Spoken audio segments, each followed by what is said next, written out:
Le maître chat ou le chat botté de Charles Perrault. Un meunier ne laissa pour tout bien à 3 enfants qu'il avait que son moulin, son âne et son chat. Les partages furent bientôt faits, ni le notaire, ni le procureur n'y furent point appelés. Ils auraient eu bientôt mangé tout le pauvre patrimoine. L'aîné eut le moulin, le second eut l'âne, et le plus jeune n'eut que le chat. Ce dernier ne pouvait se consoler d'avoir ainsi pauvre lot.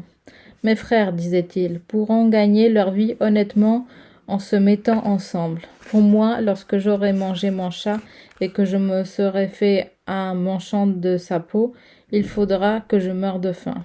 Le chat qui entendait ce discours, mais qui n'en fit pas semblant, lui dit d'un air posé et sérieux. Ne vous affligez point, mon maître, vous n'avez qu'à me donner un sac et me faire une paire de bottes pour aller dans les broussailles et vous verrez que vous n'êtes pas si mal partagé que vous croyez. Quoique le maître du chat ne fît pas grand fond là-dessus, il lui avait vu faire tant de tours de souplesse pour prendre les rats et les souris, comme quand il se pendait par les pieds ou qu'il se cachait dans la farine, pour qu'il ne désespéra pas d'être secouru dans sa misère. Lorsque le chat eut tout ce qu'il avait demandé, il se botta bravement, et mettant le sac à son cou, il en prit les cordons avec les 2 pattes de devant, et s'en alla dans une garenne où il y avait un grand nombre de lapins. Il mit du sang et des lacerons dans son sac, et s'étendant comme si il se reposait, il attendit que quelque jeune lapin, peu instruit encore des ruses de ce monde, vint se fourrer dans son sac pour manger ce qu'il y avait mis. À peine fut-il couché qu'il eut contentement.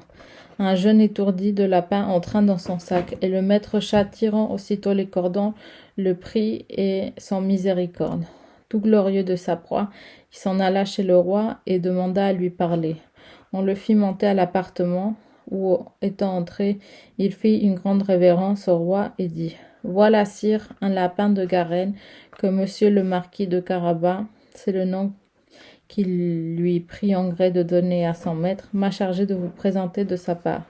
Dis à ton maître, répondit le roi, que je le remercie et qu'il me fait plaisir. » Une autre fois, il alla se cacher dans un champ de blé et tenant toujours son sac ouvert. Et lorsque 2 perdrix y furent entrés, il tira les cordons et les prit toutes les 2. Il alla ensuite les présenter au roi, comme il avait fait avec le lapin de Garenne. Le roi reçut encore avec plaisir les 2 perdrix et lui fit donner pour voir. Le chat continua ainsi pendant 2 ou 3 mois, porté de temps en temps au roi du gibier de la chasse de son maître. Un jour qu'il sut que le roi devait aller à la promenade sur le bord de la rivière avec sa fille, la plus belle princesse du monde, il dit à son maître « Si vous voulez suivre mon conseil, votre fortune est faite. Vous n'avez qu'à vous baigner dans la rivière à l'endroit que je vous montrerai, et ensuite me laisser faire. » Le marquis de Carabas fit ce que son chat lui conseillait, sans savoir à quoi il serait bon. Dans le temps qu'il se baignait, le roi vint à passer, et le chat se mit à crier de toute sa force « Au secours, au secours! Voilà monsieur le marquis de Carabas qui se noie. » À ce cri, le roi mit la tête à la portière, et reconnaissant le chat qui lui avait apporté tant de fois du gibier, lui ordonna à ses gardes qu'on allât vite au secours de monsieur le marquis de Carabas. Pendant qu'on retirait le pauvre marquis de la rivière, le chat s'approcha du carrosse et dit au roi que, dans le temps que son maître se baignait, il était venu des voleurs qui avaient emporté ses habits. Quoiqu'il eût crié aux voleurs de toute sa force, le drôle les avait cachés sous une pierre. Le roi ordonna aussitôt aux officiers de sa garde-robe d'aller quérir ses plus beaux habits pour monsieur le marquis de Carabas. Le roi lui fit 1000 caresses, et comme les beaux avis qu'on venait de lui donner relevaient de sa bonne mine, car il était beau et bien fait de sa personne, la fille du roi le trouva fort à son gré, et le marquis de Carabas ne lui eut pas jeté 2 ou 3 fois regards fort respectueux et un peu tendres qu'elle en devint amoureuse à la folie. Le roi voulut qu'il montât dans son carrosse et qu'il fût de la promenade. Le chat, ravi de voir que son dessein commençait à réussir, prit les devants, ayant rencontré des paysans qui fauchaient un pré, il leur dit: Bonnes gens qui fauchez, si vous ne dites au roi que le pré que vous fauchez appartient à monsieur le marquis de Carabas, vous serez tous hachés au menu comme de la chair à pâté. Le roi ne manqua pas de demander aux faucheurs ce qui était ce pré qu'ils fauchaient. C'est à monsieur le marquis de Carabas, dirent-ils tous ensemble, car la menace du chat leur avait fait peur. Vous avez fait là un bel héritage, dit le roi au marquis de Carabas. Vous voyez, sire, répondit le marquis, c'est un pré qui ne manque point de rapporter abondamment toutes les années. Le maître chat qui allait toujours devant rencontra les moissonneurs et leur dit: Bonnes gens qui moissonnez, si vous nous dites que tous ces blés appartiennent à monsieur le marquis de Carabas, vous serez tous hachés, menus comme de la chair à pâté. Le roi qui passa un moment après voulut savoir à qui appartenaient tous les blés qu'il voyait. C'est à monsieur le marquis de Carabas, répondit le moissonneur. Et le roi s'en réjouit encore avec le marquis. Le chat qui allait devant le carrosse disait toujours la même chose à tous ceux qu'il rencontrait, et le roi était étonné des grands biens de monsieur Carabas. Maître chat arriva enfin dans un beau château dont le maître était un ogre, le plus riche qu'on ait jamais vu, car toutes les terres par où le roi avait passé étaient de la dépendance de ce château. Le chat qui eut soin de s'informer ce qui était cet ogre et ce qu'il savait faire, demanda à lui parler, disant qu'il n'avait pas voulu passer si près de son château sans avoir l'honneur de lui faire révérence.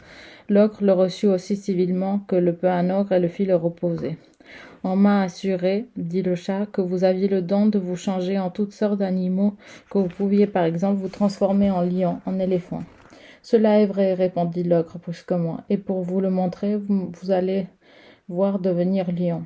Le chat fut si effrayé de voir un lion devant lui qu'il gagna aussitôt les gouttières dans sans peine et sans péril, à cause de ses bottes qui ne valaient rien pour marcher sur les tuiles. Quelque peu de temps après, le chat, ayant vu que l'ogre avait quitté sa première forme, descendit à voix qu'il avait eu bien peur. On m'a assuré encore, dit le chat, mais je ne saurais le croire, que vous aviez aussi le pouvoir de prendre la forme des plus petits animaux. Par exemple, vous pouviez changer un chat en une souris. Je vous avoue que je tiens pour cela tout à fait impossible. Impossible, reprit l'ogre, vous allez voir. Et en même temps, il se changea en une souris qui se mit à courir sur le plancher. Le chat ne l'eut pas plutôt aperçu qu'il se jeta et la mangea. Cependant, le roi, qui vit en passant le beau château de l'ogre, voulut entrer dedans. Le chat, qui entendit le bruit du carrosse qui passa sur le pont levé, courut au devant et dit au roi: Votre Majesté, sois la bienvenue dans ce château de monsieur le marquis de Carabas. Comment, monsieur le marquis, s'écria le roi, ce château est encore à vous? Il ne se peut rien de plus beau que cette cour et tous ces bâtiments qui l'environnent. Voyons là-dedans, s'il vous plaît. Le marquis donna la main à la jeune princesse, et suivant le roi qui montait en premier, ils entrèrent dans une grande salle où ils trouvèrent une magnifique collation que l'ogre avait fait préparer pour ses amis qui devaient venir voir ce jour-là, mais qui n'avaient pas osé entrer, sachant que le roi y était. Le roi, charmé des bonnes qualités de monsieur le marquis de Carabas, de même que sa fille, qui était folle, et voyant les grands biens qu'il possédait, lui dit, après avoir bu 5 ou 6 coups: Il n'en tiendra qu'à vous, monsieur le marquis, que vous soyez mon gendre. Le marquis faisait de grandes révérences, accepta l'honneur qu'il lui faisait le roi, et dès le même jour, il épousa la princesse. Le chat devint grand seigneur et ne courut plus après les souris que pour se divertir.